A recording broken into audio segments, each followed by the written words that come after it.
Welcome to the research desk. Imagine a business that survived a catastrophic global pandemic, ruthlessly crushed its competitors during the lockdown, and emerged on the other side, printing an astonishing 80.9% gross margin.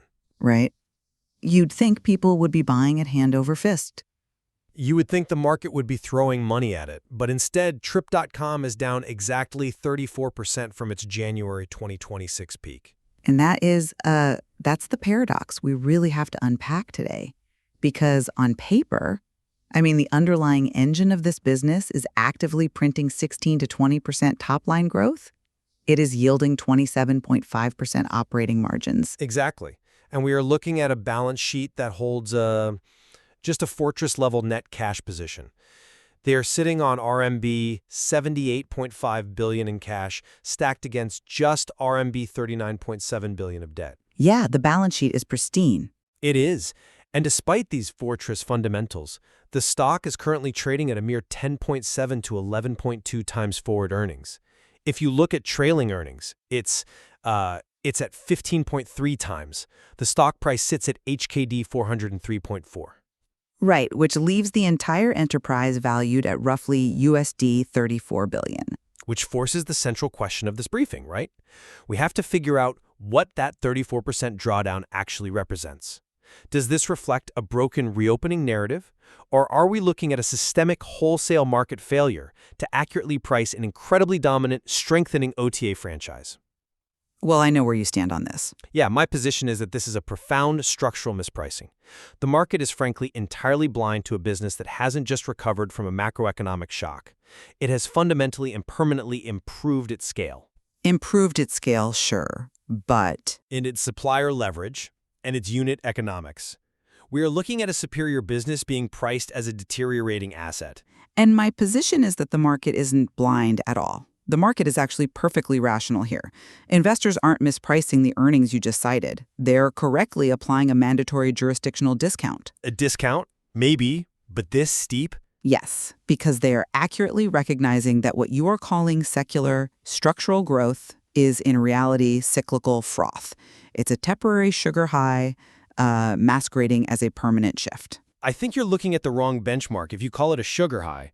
To understand why the market is getting this so wrong, we have to look at the closest and really the most instructive real-world precedent. We have to talk about the booking holdings narrative from 2020 through 2023. I know where you're going with this, but the contexts are completely different. Let me set the scene first because the mechanics are identical. Think back to the spring of 2020. Global travel effectively collapsed overnight. The consensus on Wall Street was that online travel agency, or OTA economics, were permanently impaired. Right. The thesis was that business travel would never return, and leisure travel would be permanently stunted by health protocols. Exactly. Everyone believed the destruction of travel infrastructure, the shift to Zoom, the bankruptcy of hotel operators would fundamentally break the OTA model. But what actually happened? Booking recovered. They did more than recover. By 2023, bookings, gross bookings, and core earnings hadn't just returned to their 2019 benchmarks, they had completely eclipsed pre-pandemic levels. And the punchline of the booking story is not some simplistic observation that, travel always bounces back. The punchline was the consolidation of power. Precisely. The critical strategic lesson is that dominant platforms in highly fragmented markets emerge from systemic shocks with radically enhanced supplier leverage. They emerge with significantly higher conversion rates. Let's break down how that actually works on the ground. With the independent hotels. Right. When independent hotels and boutique operators are fighting for their absolute survival, when they have like 15% occupancy and are burning cash every day, they cannot afford to rely on organic foot traffic. Nor can they afford expensive direct marketing campaigns on Google or Meta. They don't have the ad budget. Exactly. So what do? They capitulate. They become entirely dependent on the dominant digital aggregators to fill their rooms. They hand over 15, 20, even 25% commissions because they have literally no other choice. Booking capitalized on this exact dynamic globally. And my argument is that Trip.com has executed this exact same playbook in China. But you are assuming the power dynamic is permanent. The numbers say it is. During the darkest days of the pandemic, Trip.com's operating margins plummeted to negative 4.5%. Today, they stand at 27.5%. That margin expansion isn't an accident of volume. It's an anomaly. It is the mathematical proof of a permanently strengthened platform moat. Trip.com leaned out its cost base. They starved weaker competitors out of the digital funnel. They entrenched their indispensability with suppliers.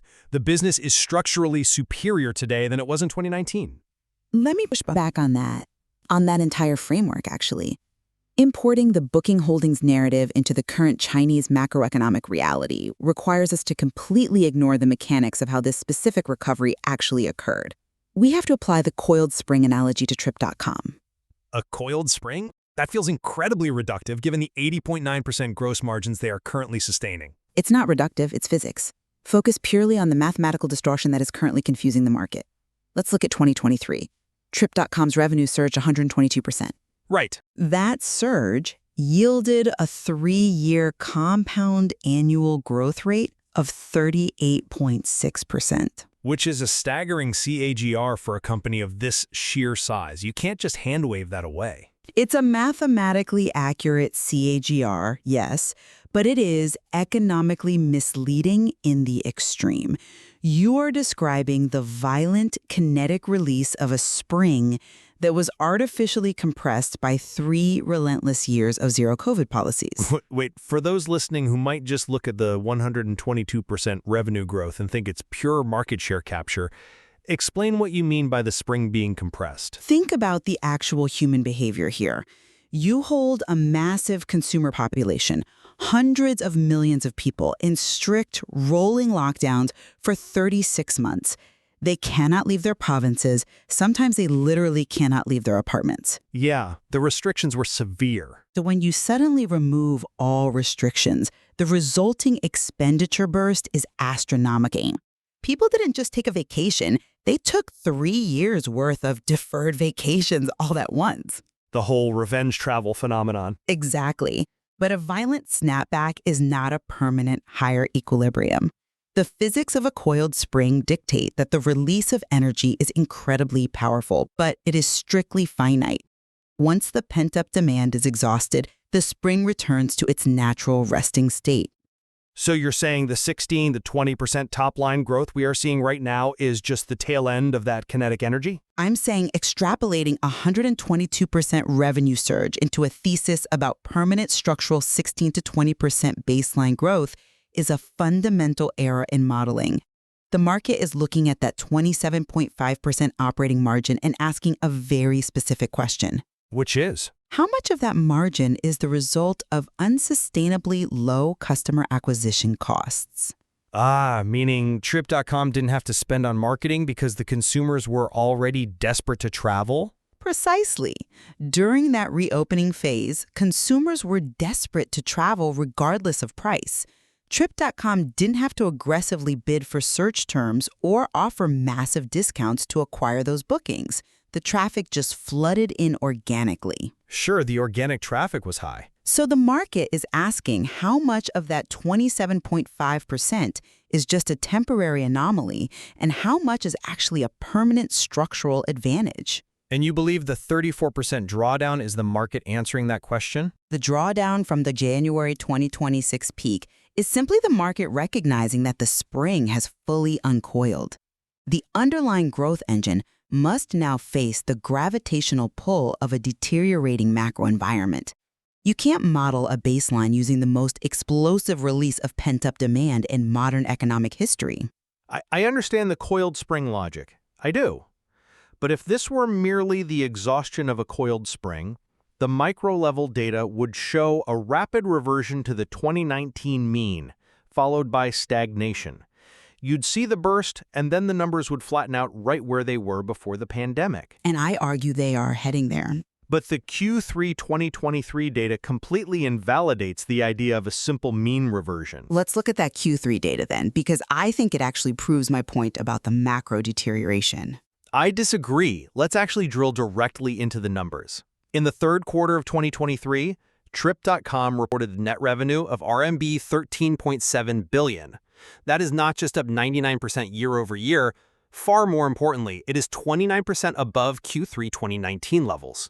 Again, Q3 2023 was the absolute peak of the reopening euphoria. You're citing the top of the spring. but look at the composition of that revenue. Accommodation revenue, which is the high-margin core of the OTA model, right, the hotel bookings, was up 61% versus 2019. Transportation ticketing revenue was up 23%.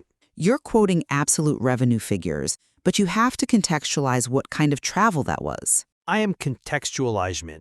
A pure rebound story driven by pent-up demand should return to the old trend line, touch the previous peak, and flatten out. Beating the old base by 29% across core segments indicates massive market share gains and a fundamental improvement in the monetization mix. I don't see how. And this brings us to the most critical data point of this entire debate, frankly, the premiumization metric. Oh, I know this data point well, and it is incredibly deceptive. Let's lay it out for the listener and let them decide. In 2023, China's Ministry of Culture and Tourism reported 4.89 billion total domestic tourist trips. Now, that absolute volume is significantly lower than the 6.01 billion trips recorded in 2019. Exactly. Over 1 billion fewer trips. Correct. And total domestic tourism revenue is RMB 4.91 trillion, down from RMB 5.73 trillion in 2019. So the overall macro pie is definitively shrinking. Volume is down, total system revenue is down. Yes. The pie is shrinking, yet despite lower overall volume and lower total macro revenue, Trip.com's core metrics exploded. Why? How does a company grow revenue by 29% over its 2019 baseline when the country as a whole is taking 1 billion fewer trips? Because the mix of who is traveling has radically shifted. It's because per-trip spend increased by 5.4%. The average spend rose from roughly RMB 953 in 2019 to RMB 1,004 in 2023. Fewer trips, but more money spent per trip is the exact textbook definition of premiumization. Or it's the textbook definition of wealth inequality skewing the data. Let me finish the thought on the unit economics first. Online travel platforms do not strictly need a higher absolute volume of travelers to grow earnings. That's a common misconception. They don't need maximum capacity. They thrive on richer, more complex transactions. You're talking about the take rate on a 5-star hotel versus a budget hostel. Exactly. If a platform processes 10 bookings for a cheap, rural guest house, the margin is razor thin.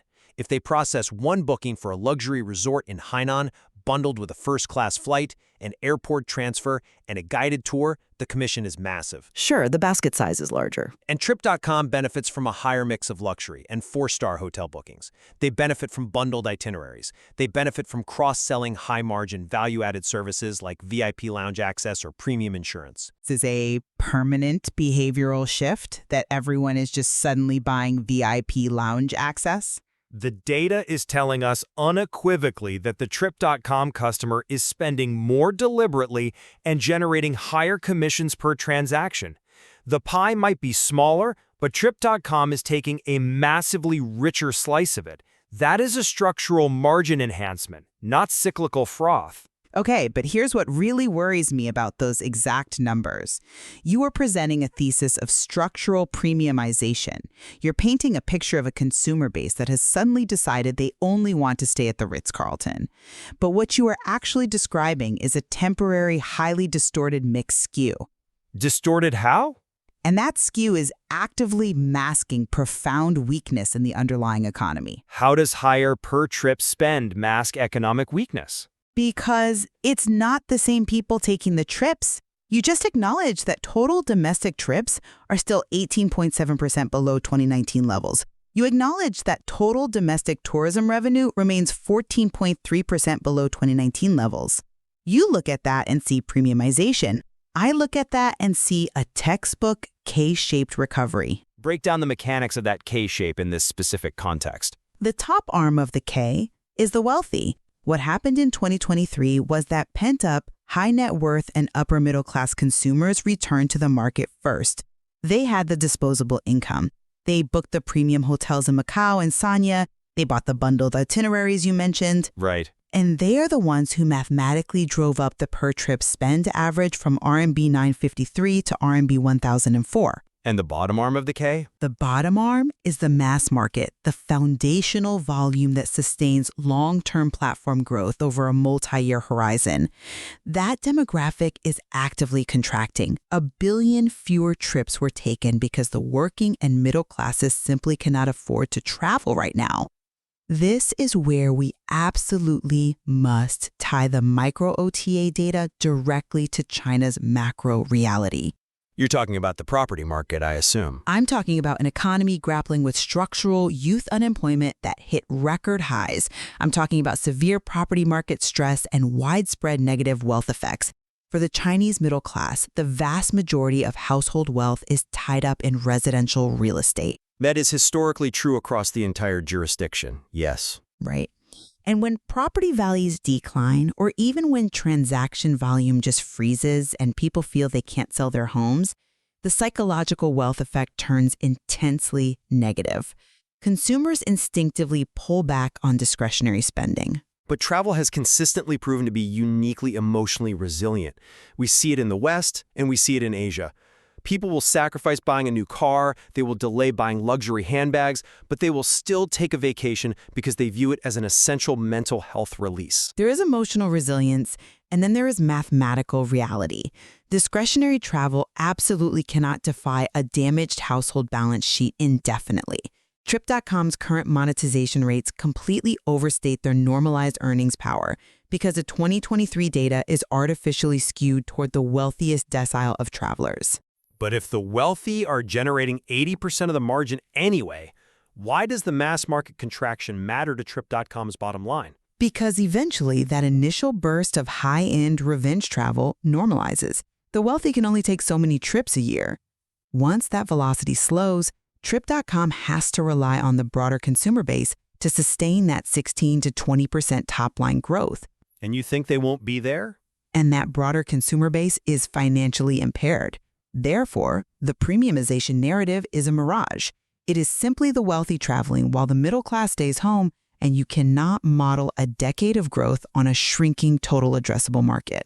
Look, even if we assume an incredibly challenging macroeconomic environment, even if we concede the mass market is hurting, the historical precedent demonstrates that OTA platforms with dominant market structures actually leverage macro weakness to expand their moats. You think a bad economy is actually good for them? I think a bad economy destroys their competitors, which is ultimately great for them. We must look at the Cunard saga of 2015 to understand the durability of Trip.com's position today. The 2015 price wars. Exactly. For the audience who might not have traded Asian tech a decade ago, let's look at what happened. In the early 2010s, Cunard built a formidable, highly aggressive price comparison engine. They didn't care about customer service. They weaponized search technology to ruthlessly commoditize travel bookings. Right. They attacked the market with a strategy obsessed solely with offering the absolute lowest raw bargains. They were burning massive amounts of venture capital just to subsidize ticket prices and steal market share. They were subsidizing the consumer to crush the incumbents. Exactly. For a time, it looked like Cunard might permanently erode the margins of the entire online travel sector. Everyone thought the race to the bottom was inevitable. But as the Chinese digital travel market matured, consumer behavior shifted fundamentally. Because the cheap tickets came with a hidden cost. The hidden cost was a total lack of support. Users eventually realized that saving 20 renminbi on a flight booking was entirely meaningless if the customer support was non-existent when that flight was canceled. Or if you showed up to a hotel with your family at midnight and the front desk failed to honor the Cunard reservation because the API didn't sync properly. Right, the unbundling of service from the transaction. Right. Consumers began to heavily value integrated service. They valued reliable post-booking support. They wanted a seamless, full-stack transaction over raw, bare-knuckle price shopping. Ctrip, which prioritized massive investments in service architecture and call centers, ultimately acquired Cunard in 2015. It was a consolidation born out of a realization that you can't out-subsidize a better product forever.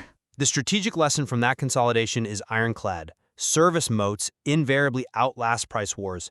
And we saw the same dynamic play out even earlier during the SARS epidemic in 2003.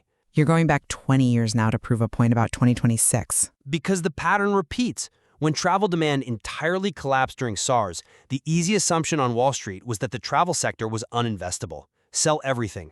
But instead of retreating, Ctrip utilized the crisis to aggressively invest. They poured money in. Undercapitalized rivals simply died off.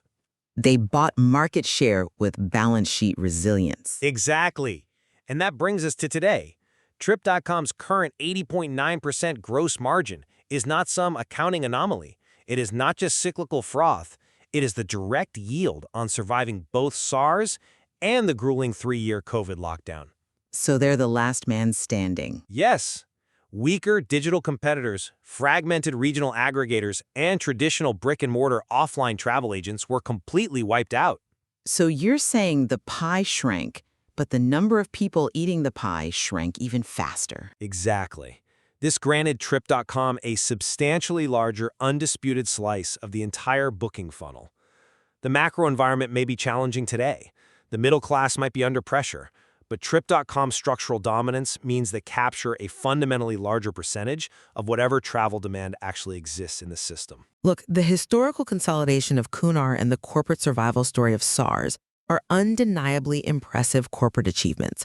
I won't debate that Ctrip, now Trip.com, executed brilliantly. But utilizing those historical events to justify infinite margin expansion relies on a flawed extrapolation of how physical capacity works.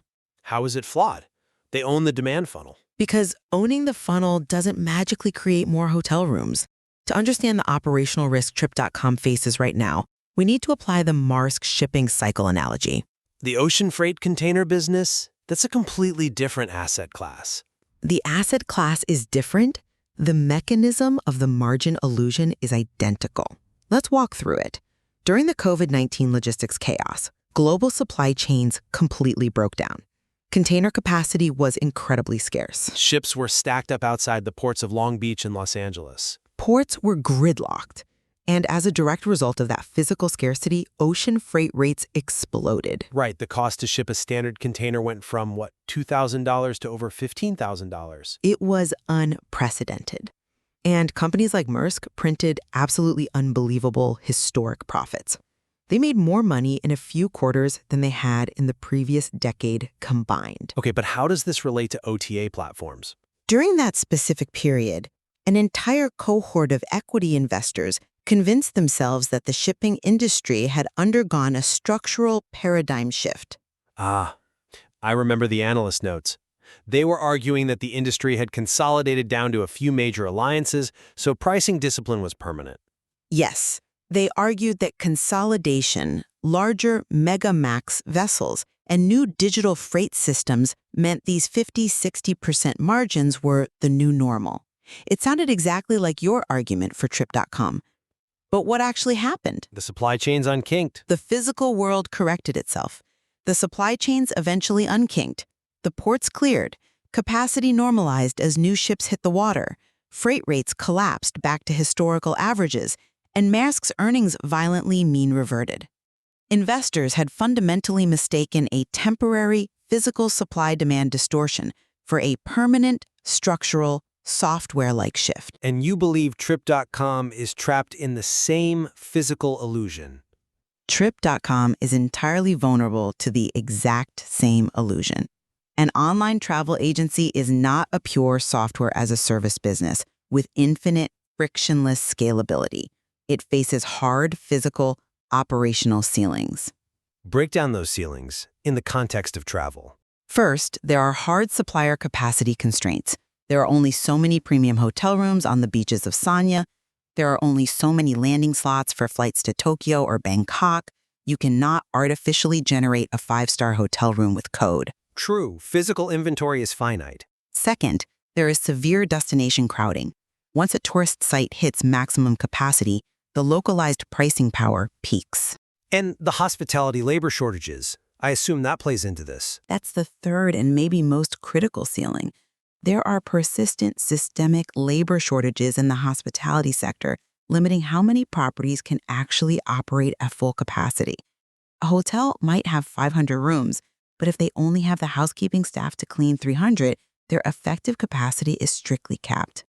So how does this tie back to Trip.com's 16 to 20% growth mandate? To sustain the 16 to 20% revenue growth that the bulls are currently underwriting, Trip.com requires one of two things. It requires either endless, uninterrupted transaction volume growth, which we just established is capped by physical limits and macro weakness, or it requires continuously expanding its take rate. It has to extract a higher and higher percentage from its suppliers. And you think the suppliers will eventually revolt? If volume hits a macro wall due to the consumer malaise we discussed, and if suppliers who are also facing margin pressure from inflation refuse to surrender any more margin to the platform, earnings will mean revert. They will mean revert just as violently as global shipping rates did. The 80.9% gross margin you keep quoting is the peak of the physical cycle, not the new permanent baseline. Look, I think the Marsk analogy is brilliant storytelling. I really do. But I reject the premise that Trip.com is destined for a cyclical mean reversion comparable to commodity shipping. A shipping container is a pure commodity. A heavily integrated digital travel ecosystem is not. But the physical constraints are the same. But the valuation framework we apply proves that the market is excessively discounting the durability of this cash flow. If the cash flow isn't durable, the valuation is entirely justified. But the data says it is durable. We must deploy James Olson's 1990 valuation framework here. Let's break down Olson for the listener because it's a fairly heavy academic framework. It is, but the core concept is actually quite intuitive. Olson's model fundamentally links a company's current valuation directly to the market's expectation of the durability and persistence of its future abnormal earnings. Meaning, if a company has a great quarter, the market asks, is this a fluke, or can they do this for the next 10 years? Exactly. Under Olson, current earnings only matter to the extent that they reliably convert into durable, predictable future cash flows. The model strips away short-term noise and focuses entirely on persistence. Okay. Right now, Trip.com is trading at a staggering 10.7 to 11.2 times forward earnings. Which is incredibly cheap for a tech platform, sure. It's practically distressed pricing, and they are simultaneously generating a 7.1% return on invested capital, a metric that is actively improving quarter over quarter. Under Olson's framework, a multiple this compressed implies that the market is actively pricing in an imminent catastrophic collapse in earnings. The market is pricing Trip.com as if the business is about to simply evaporate. Or it's pricing in the exact mean reversion I just detailed with the Marsk analogy. But the fundamental data we've reviewed shows that this collapse simply isn't happening. The 16 to 20% top-line growth is persisting. The 27.5% operating margins are persisting. The cash flow is durable. To see how this specific type of valuation disconnect resolves, we look to the Booking Holdings story from 2015 to 2017. Booking again? Yes, because the multiple expansion story is identical. During that 2015 to 2017 period, Booking was already recognized as the dominant global OTA. But investors mistakenly concluded that the law of large numbers had caught up to them. Because growth had slowed from the hypergrowth startup phase. Right. The market assumed Booking was transitioning into a maturing, ex-growth, low-margin utility business, so the market assigned it a multiple of roughly 15 times earnings.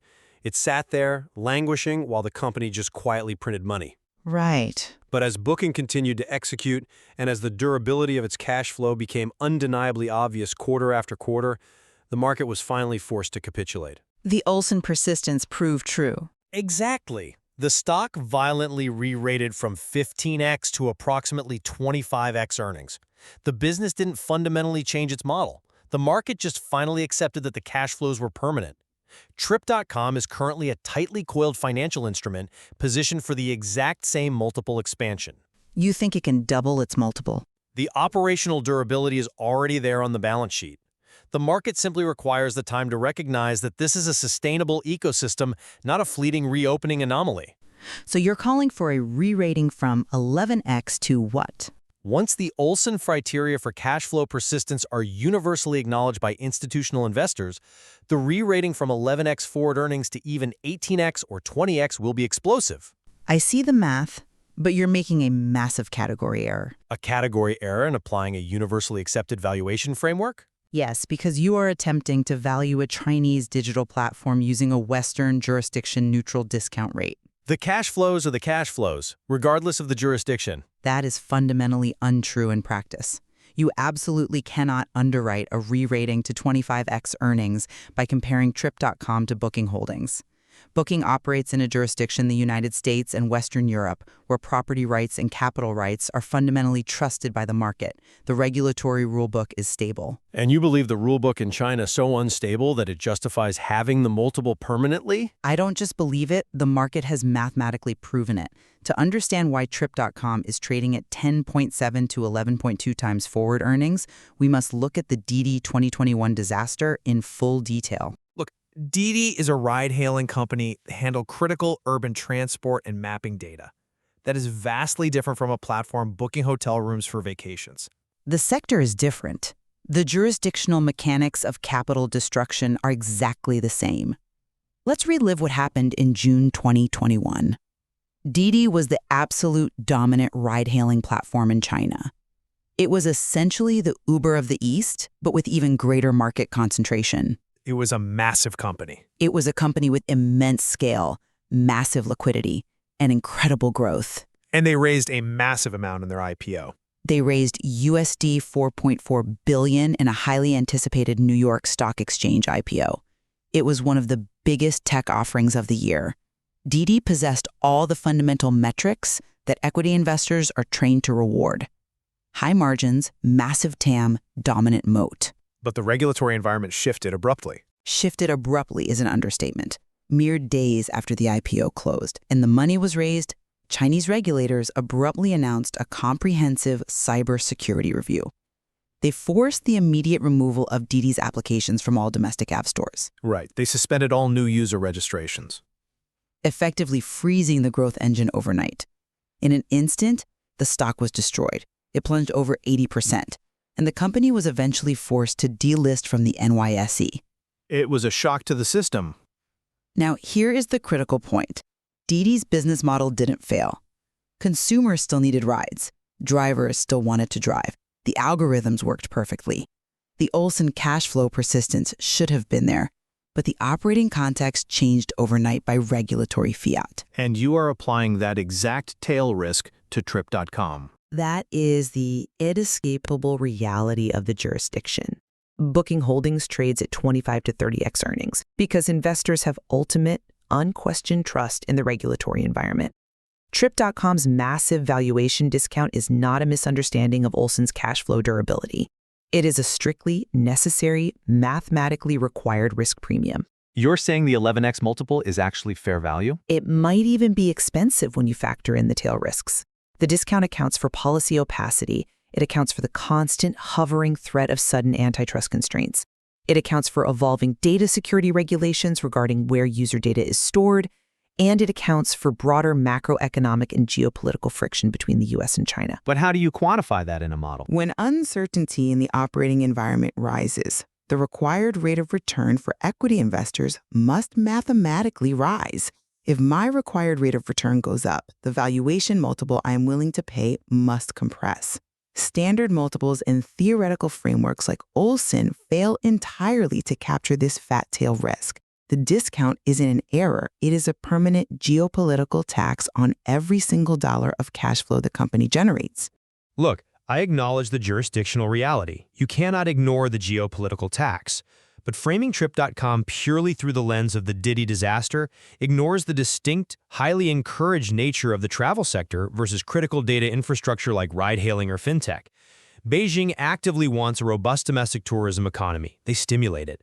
Okay, but So, let us transition to how we contextualize the specific growth trajectory moving forward, acknowledging that jurisdictional ceiling. how do you model growth if the multiple is permanently capped? We have to map out Trip.com's evolution using the concentric circles of growth framing. Let's break down these concentric rings for the audience. This model visualizes the company's historical revenue expansion through distinct, expanding structural rings. Ring 1 represents the absolute trough. This was the COVID-19 apocalypse, where revenue collapsed inward to roughly RMB 15 billion.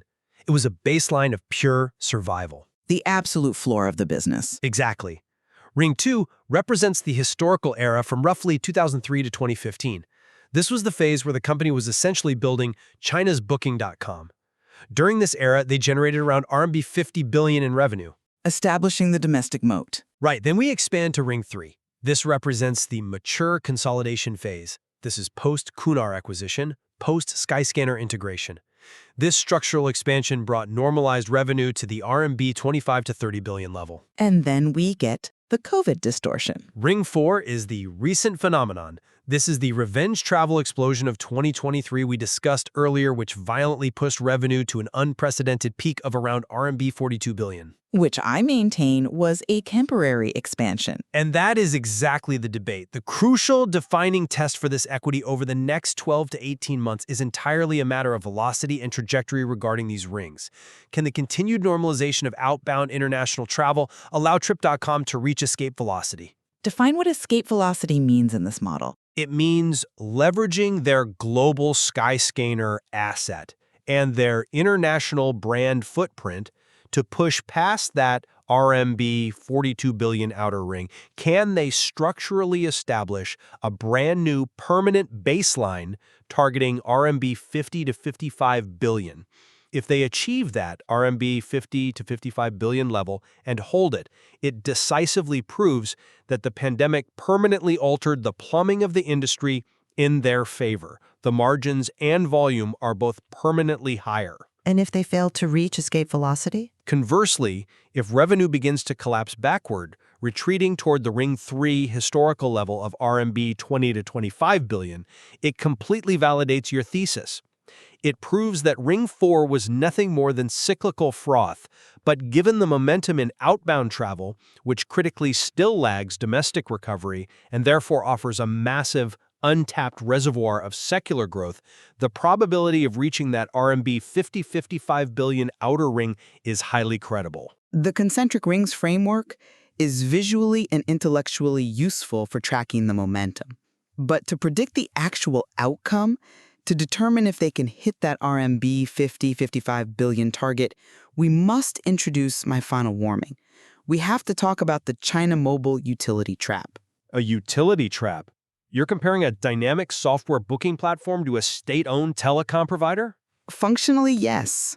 The reason I believe Trip.com will profoundly struggle to reach that RMB 50-55 billion escape velocity and struggle to maintain its 27.5% operating margins is that it is fundamentally transitioning into a digital travel utility.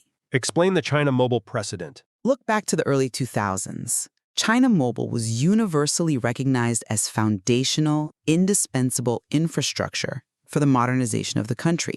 Its absolute dominance made its core business incredibly stable. But because it was so vital to the entire domestic ecosystem, it became heavily state-influenced. Meaning it wasn't allowed to purely optimize for profit. Exactly. It was implicitly tasked with serving broader national economic goals. It had to provide affordable connectivity to rural areas. It couldn't just jack up prices on consumers to juice quarterly earnings. It was not permitted to purely maximize shareholder value, and as a direct result, it permanently traded at a steep discount. And you see Trip.com falling into this exact same regulatory posture? Trip.com is becoming exactly that, a digital travel utility. It is deeply embedded in the consumer economy. It is entirely dominant, but its pricing power and take rates will ultimately be capped by regulatory oversight to prevent value extraction from the broader economy. Because the government wants to stimulate local travel. Right. The government wants citizens traveling to stimulate local economies. They do not want a toll collector extracting 25% margins off the top of every hotel booking in perpetuity. They're allowed to be profitable. They are permitted to be profitable, but they are absolutely not permitted to be monopolistically extractive. And the technical realities of the stock right now completely validate this utility trap skepticism. Let's get into the technicals. What are the charts actually saying? The technical picture is incredibly bleak.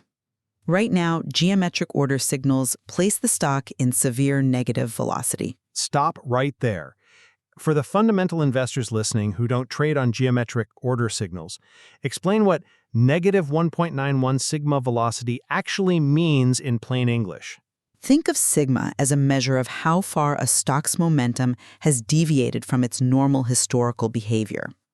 A reading of negative 1.91 sigma means the downward momentum is statistically extreme. Institutional algorithms are aggressively selling into any slight strength. Wow. The stock isn't just drifting lower.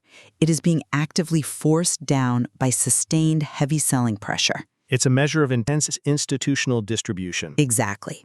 Furthermore, the stock is trapped significantly below its crucial 200-day moving average, which currently sits at HKD 512.8. And we are currently trading at HKD 403.4. Which means the technical damage is profound.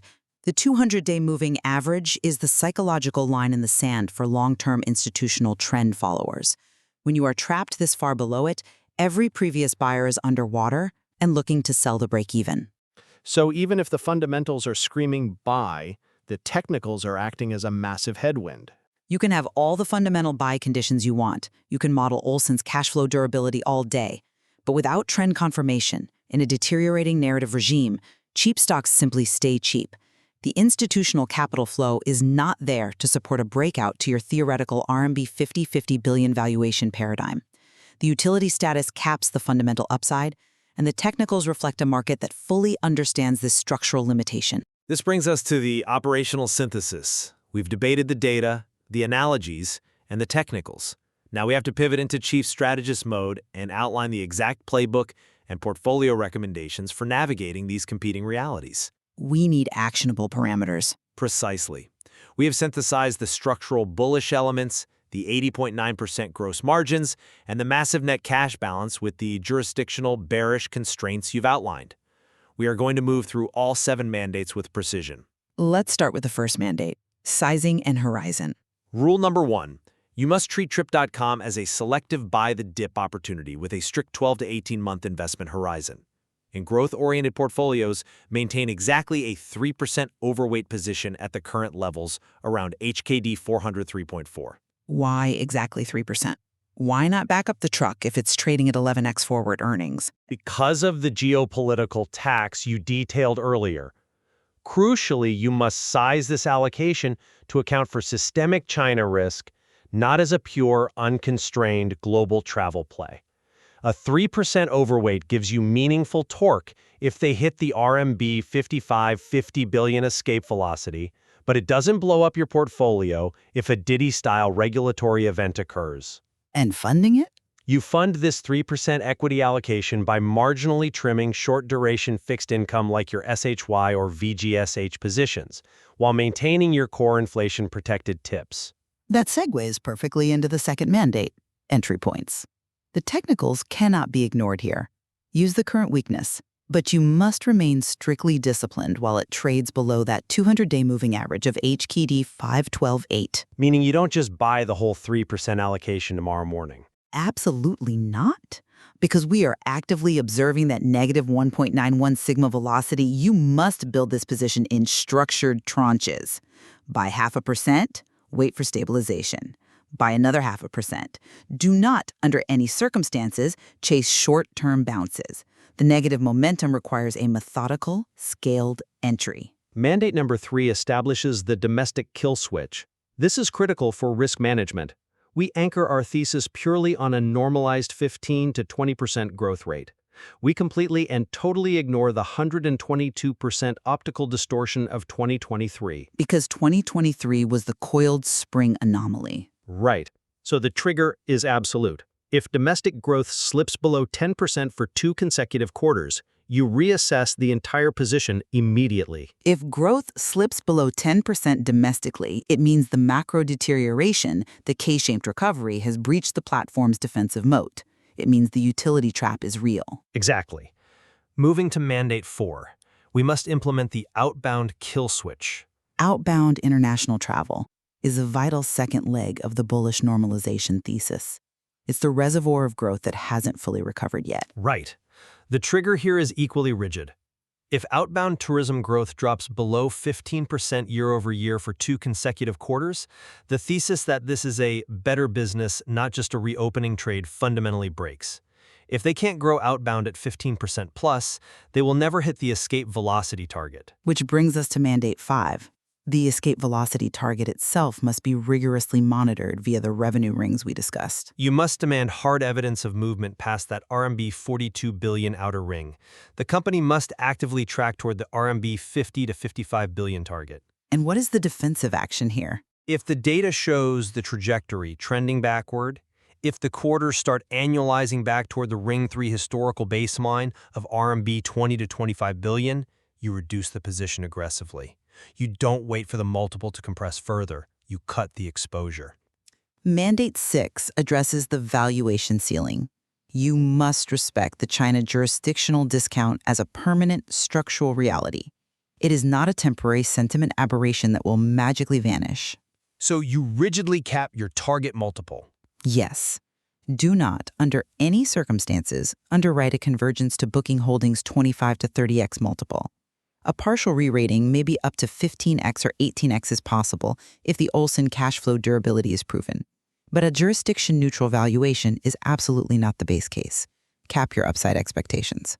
Finally, the 7th point, directional positioning.